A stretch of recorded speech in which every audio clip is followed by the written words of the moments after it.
Hi everyone, it's John White here. And whether you're thinking about buying your first home, selling your current home, or just trying to better understand how real estate works here in Ontario, today's topic is an important one. I'm going to walk you through everything buyers and sellers need to know about deposits in a real estate transaction, what they are, how they work, when they're refundable, and when they're not, all in plain language, no legal jargon. Let's get into it. So, first off, what is a deposit? A deposit is money the buyer provides shortly after an offer is accepted to show good faith and commitment to the purchase. Think of it as the buyer saying, I'm serious about this deal. It's not an extra fee and it's not lost money if the deal closes properly. When is the deposit paid? In Ontario, the deposit is usually due within 24 hours of acceptance of the offer or immediately upon acceptance of the offer, depending on how the offer is written. The exact timing is clearly stated in the agreement of purchase and sale. And missing a deposit deadline can put a buyer in breach of contract, so timing does matter. Where does the deposit go? The deposit typically held in the listing's brokerage trust account or by the seller's lawyer. It is held in trust, meaning it cannot be accessed by either party unless the deal closes or both sides agree in writing on what happens to it. How much is a typical deposit? There's no fixed rule, but common deposits are around 5% of the purchase price for resale homes, sometimes less for entry level properties or for condos, and sometimes a little bit more in a competitive or a multiple offer situation. A stronger deposit can make your offer look more attractive to a seller because it shows confidence and financial stability. Now, what happens to the deposit if the deal closes? If the transaction closes normally, the deposit is credited towards the buyer's purchase price. It becomes part of the down payment. The buyer does not lose the deposit. It simply transfers as part of the final closing funds. Now, what if the offer is conditional?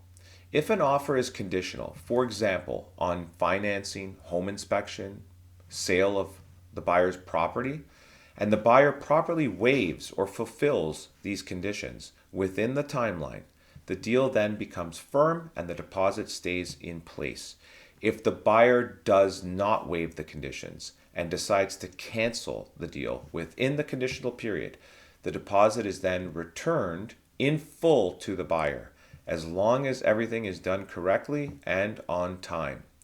Now, what happens if a buyer decides to walk away from a firm deal? This is where deposits become very serious. If a buyer has a firm deal in place with no conditions and fails to close or walks away without a valid legal reason, the seller is generally entitled to keep all of that deposit. In many cases, the seller may also pursue the buyer for additional damages, including resale losses, carrying costs, and legal fees. The deposit is often the first money that's applied towards those losses. Now, what sellers need to know about deposits? For sellers, deposits provide financial protection. It confirms buyer's seriousness, acts as leverage if a buyer decides to default. However, sellers should know the deposit is not automatically released. Both parties usually need to sign a mutual release or a court decision may be required in the event of a dispute. This is why proper legal guidance is important. Common deposit mistakes to avoid. Here are some mistakes I see far too often. Buyers assuming deposits are always refundable, missing deposit deadlines, confusion between conditional and firm offers, sellers assuming they can immediately take the deposit, poorly written clauses in offers. Small misunderstandings can lead to big consequences. Listen, a deposit might seem like a small part of an offer, but it carries serious legal and financial weight. For buyers, understand when your deposit is protected and when it's at risk. And for sellers, know when you're entitled to it and when you're not. Every situation is different and the details do matter.